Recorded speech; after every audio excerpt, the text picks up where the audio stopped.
আপনাদের সবাইকে ধন্যবাদ জানিয়ে আজকের এই মহতি অনুষ্ঠানের উদ্বোধনী ঘোষণা করছি। সবাইকে ধন্যবাদ। আসসালামু আলাইকুম ওয়া রাহমাতুল্লাহি ওয়া বারাকাতুহু।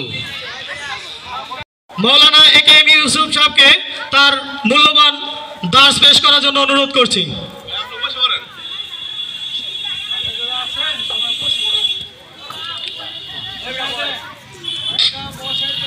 মানুষ তৈরি না হতে পারে, গোটা দেশকে এই সরকার পতিত সরকার শিক্ষা ব্যবস্থাকে ধ্বংস করে দেওয়ার জন্য সরকার ষড়যন্ত্র করে এবং শিক্ষা ব্যবস্থাকে এমন ভাবে ঢেলে সাজিয়েছিল যে সেখানে নৈতিকতা বলতে কিছু ছিল না।